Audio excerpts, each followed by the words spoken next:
Hey everybody, Jason Andrew here, and it is Friday evening and we're rounding out the week. The question I've got for you is, are you financially stressed? Now, if you are, that's okay, because about 59, almost 60% of Australians admit that their financial situation causes them some kind of angst. And luckily, there's two areas that I know that you just need to work on to be able to help overcome that. So today I'm going to talk through what those two areas are and give you some couple of quick examples, and then show you a solution that we've got that we can help you out with. So it's pretty common right now when you just all you have to do is just got to go online or speak to your friends, and you do know that there's a bit of financial stress going around, probably even a little bit more so than last time. Now, in my last video I shared, my last live, I showed how the savings in Australia have actually increased by $74 billion on the 5 months up until the end of August, which is quite amazing. However, it seems to sort of go against the mood that you kind of see out there, where there's a lot of stress and anxiety.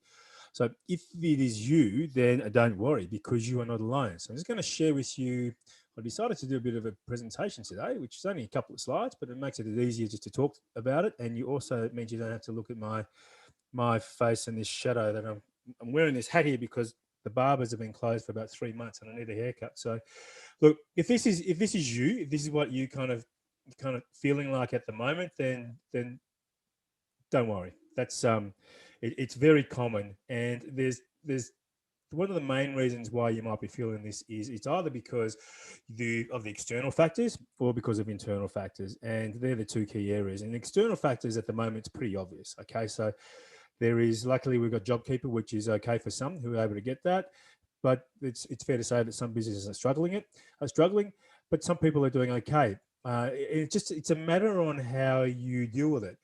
I often wonder how is it that two people that can be in the same circumstance and come up with two totally different outcomes? You may have seen this. Maybe you may have seen people that you know um, have been in the same situation, but one has been able to make a success of it, and another one has been able to just didn't quite do as well. They may have gone to the same background, living in the same neighborhood, gone to the same schools, studied the same sorts of things, even got the same job, but somebody in that same exact job with the same background has got different outcome to somebody else.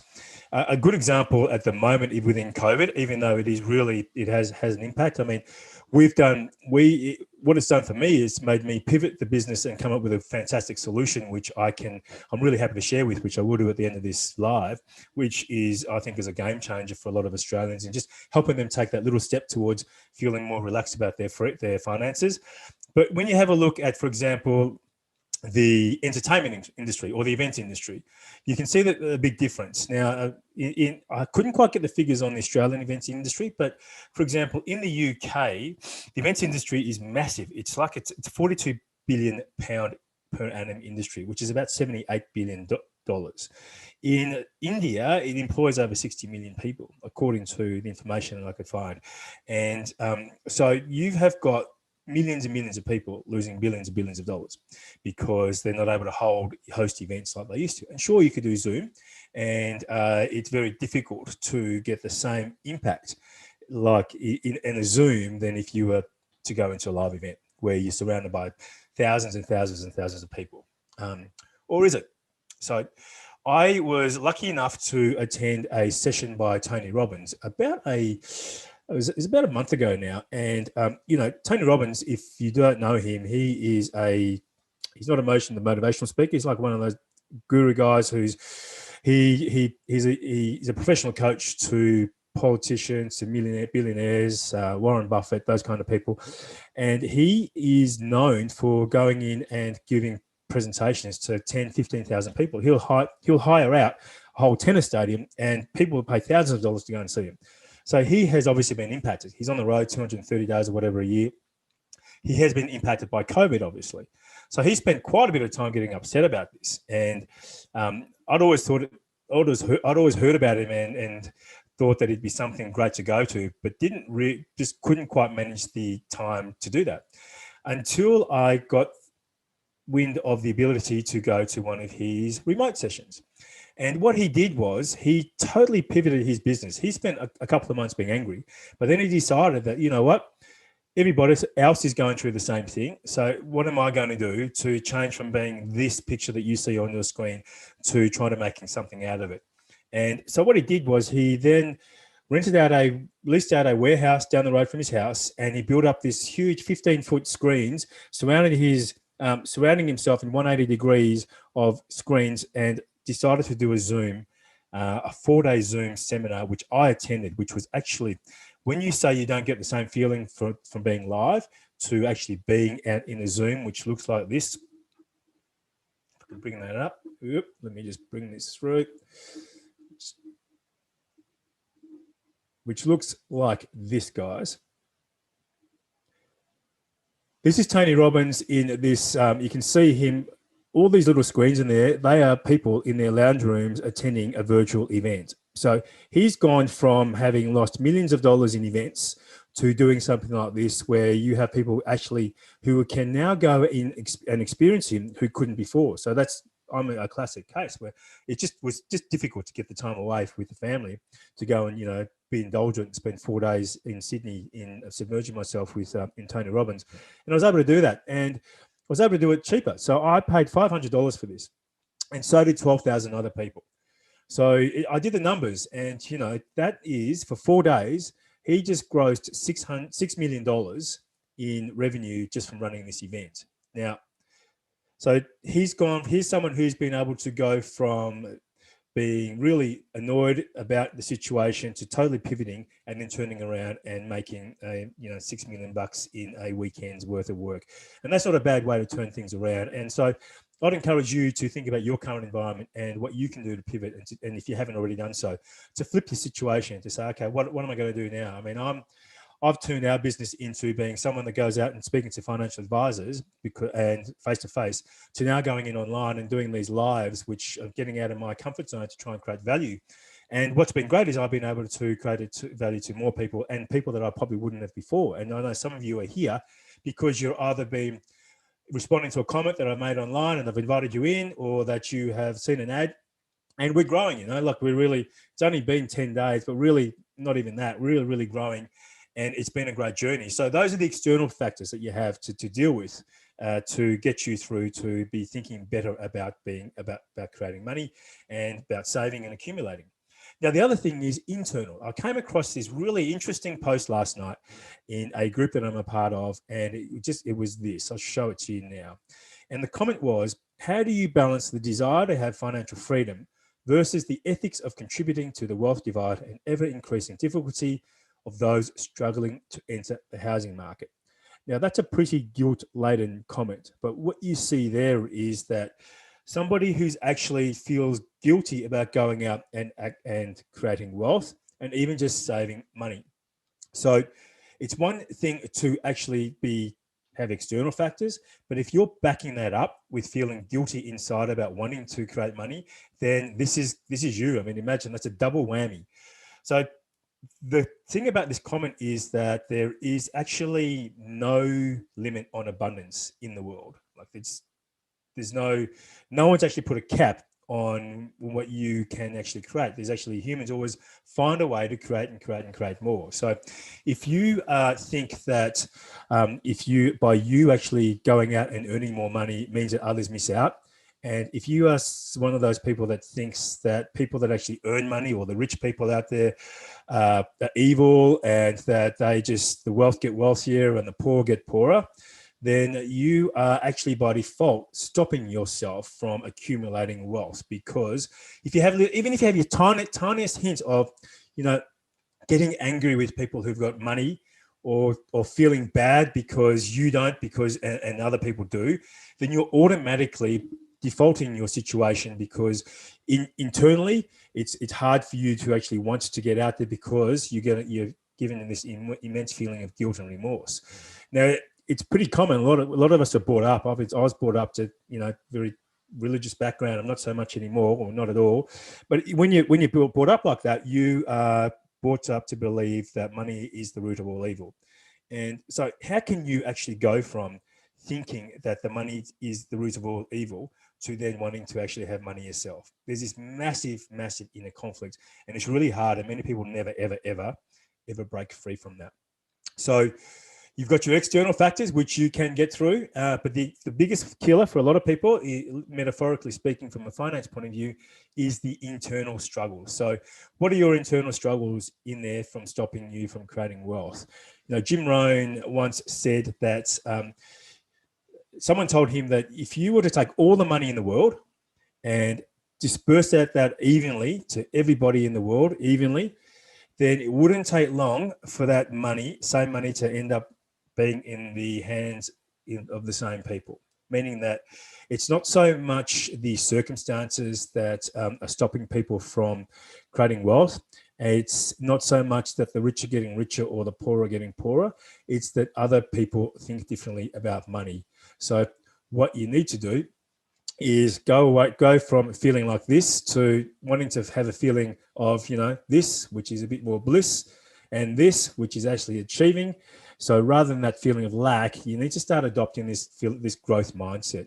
And what I mean by that is not to just focus on the negativity and the just this lack that's around at the moment. I mean, there's a lot of fighting online, and you know, I know I go on there sometimes. I go on there, make some comments, but I'm very, very cautious to not go in and slam people and get personal. If I have a point to make, it's to the point and not to the person. So, you know, I'd encourage you to do the same thing, because there's a lot of people out there just venting, which is just not what we need in the world. There are a lot, you know, there's a lot to be grateful for, and there's a lot of growth happening in the world at the moment. It's just that we never see it. I mean, there's this great website out here called The Good News, goodnews.org. Now, how many of you actually know this exists versus listening to the, you know, whatever you get on that's fed by negativity? Do you actually sit down and speak to people about good news? Or do you notice that whenever you see somebody, one of your friends, you just talk about all the bad stuff all the time? It's just so negative and negative and negative. Oh, so-and-so did this and so-and-so said that. I mean, it's draining. So no wonder why you're feeling depressed. And the trouble is that, ironically, the problem with news is that good news does not sell. And this news network here, I mean, there's always great stories on it. So this is, go and look up this one, goodnewsnetwork.org. Great stories like robots doing operations. You've got wind turbines and inventions that are coming up. Do you have conversations with your friends about these things? Or do you have conversations about how crap the world is and about how someone's really letting you down? Do you have conversations about things like, oh, did you realize that scientists are saying that by the year 2050, we might be able to consciously, when we die, we may be able to transplant our consciousness into another body and then effectively achieve immortality. That's something that I read on New Scientist last week, but it's not something that people are talking about, because they'd rather talk about how all the doom and gloom. And regardless of what you think of where the world is right now, focusing more of it just brings more of it around. So I would rather we just start talking about this beautiful, positive stuff, because then we would take our focus on the crap that's going on at the moment. So things are changing rapidly, and technology happens at an absolute rapid pace. It's just that we do not focus on it at all. I'd like to share with you just a really good example of this, and a great example which sort of rings true to, which is easy for you to think about, is when you think about the area of something you do every day, and so that's when you get in your car. Now, if you think about the technology that's gone up there, even in the last 10 years, it's quite amazing. Like a Bluetooth, I still drive a nice old family Volvo that's about 12, 14 years old. And I don't have Bluetooth. But every car now, you can buy a $15,000 car and it's got Bluetooth. And it's got phone, well, I've still got a CD in that car. That doesn't exist anymore. The technology in the car that you get for 15 grand now was not around 14 years ago. And if it was, you have to pay a premium for it. So technology, things grow and grow and grow. We just sort of forget about this kind of stuff because we're just not in our face every day. Just the bad news is. Here's a really good one in terms of cars. It's about the Formula One. So, in the pit stops, the difference between the pit stops over this last 38 years in this video here is actually quite amazing. I'm going to play for you. It's just a 30-second video, and then I'm going to round it out with the final comments. But watch this.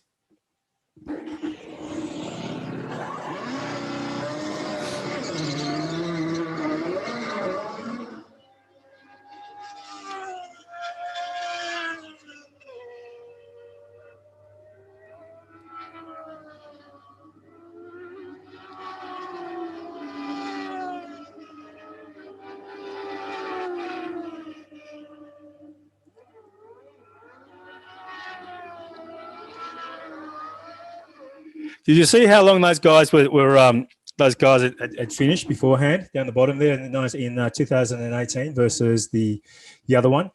That was 2019. It was 2 seconds. So the other one was 30 seconds. So they could have changed tires 15 times in the same time frame that they did it back in 1981, which was peak. So I just share that because it's a lot of fun finding these sorts of things online, and there's a lot of other fun things to find that you can talk about rather than being in this kind of state. So I'm going to round out by saying that a lot of stress that you're receiving right now related to your finance on these external factors, because you're ignoring all the positivity that's happening in the world and all the increased technology and the wonderful life that we're able to create for ourselves.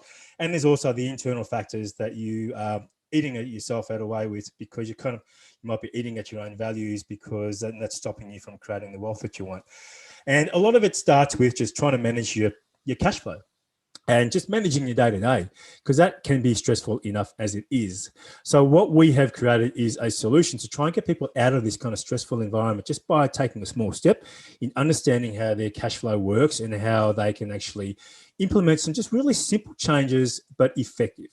And I've got here a site that we have launched, which I'm going to share with you right now.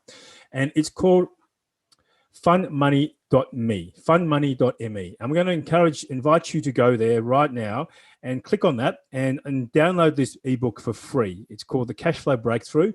And I've identified 5 key essential strategies that you can implement to start making some changes in your life around just getting some feeling, starting to breathe easy again with your money, starting to breathe easy again with your finances. And these are some of the strategies that people paid thousands of dollars to me for when I was a financial advisor. So I'm giving this away. Now I've sold that business and I'm able to give this information away for free, because I'm on a mission to try and help as many people as I can, because I love sharing more positive things that you like, that quirky little video and those sort of comments that I was making, as opposed to getting down and out and negative. So if I was you, do yourself a favor, go in there, download that book. It's 30 pages. It's an easy read. It's you can get that straight away and start making a difference over this weekend or over the next few days, whenever you're watching this video. But either way, guys, get on board and start, making a difference. It can be really that easy. So start thinking differently, doing things differently. And if you are struggling right now, just start pivoting. And if you need some other extra ideas, just drop me a line.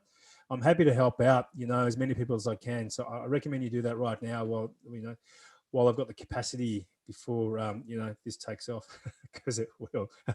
All right, guys, look, that's enough from me. Have a great weekend. I've really enjoyed today's session, and I'm looking forward to creating more value for you down the track. Cheers. Thanks, guys.